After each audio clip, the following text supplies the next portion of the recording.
பாமக தலைமையில் மெகா கூட்டணி அமைத்து ஆட்சியை பிடிப்போம் என்று கூறியுள்ள அன்புமணி கட்சியின் நிறுவனர் ராமதாஸை சுற்றி குள்ளநரி கூட்டம் இருப்பதாக விமர்சித்துள்ளார்.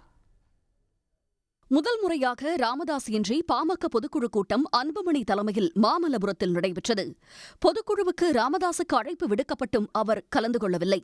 ஆனாலும் பொதுக்குழு மேடையில் அவருக்காக நாற்காலி ஒதுக்கப்பட்டிருந்தது. அன்புமணியின் பதவிக்காலம் மே 28ஆம் தேதியுடன் நிறைவடைந்த நிலையில் உட்கட்சி தேர்தல் நடைபெறும் வரை அவரே கட்சியின் தலைவராக தொடர்வார் என பொதுக்குழுவில் தீர்மானம் நிறைவேற்றப்பட்டது.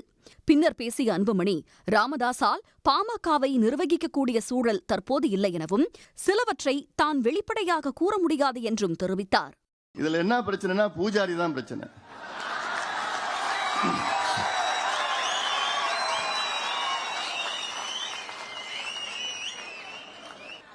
நம்ம என்னென்ன செய்யறோமோ செய்கிறோம், சாமிக்கு என்னென்ன வழிபாடு செய்யறோமோ செய்யறோம்.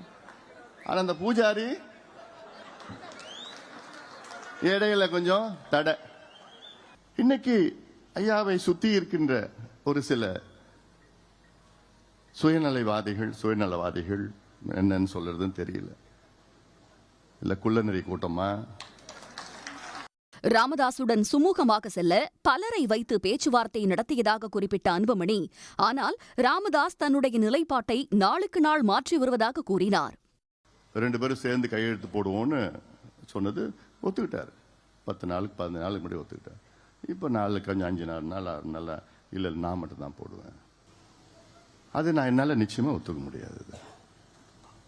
நிச்சயமா ஒத்துக்க முடியாது. ஏன்னா அது உள்ள நான் போக விருப்பம் இல்லை. எனக்கு எல்லாமே சேர்ந்து பண்ணணும். அது ஒரு கட்சி, ஒரு இயக்கம். சில பேர் சொன்னாங்க மேடையில் கூட, நிரந்தர தலைவர். எந்த இயக்கத்துக்கும் நிரந்தர தலைவர் கிடையாது, நிரந்தர நிறுவனர் தான் தலைவர். என்பது நீங்க முடிவு பண்ணுறது தான், பொதுக்குழு முடிவு பண்ணது தான் தலைவர். மீண்டும் சொல்றேன், இது ரத்தம், வேர்வை, தியாகம் சிந்தி வளர்ந்த இயக்கம். இது ஏதோ ஒருத்தர் பண்ணது கிடையாது. நல்ல ஒரு கூட்டணியை அமைப்போம், மெகா கூட்டணியை அமைப்போம், நாம் ஆட்சிக்கு வருவோம்.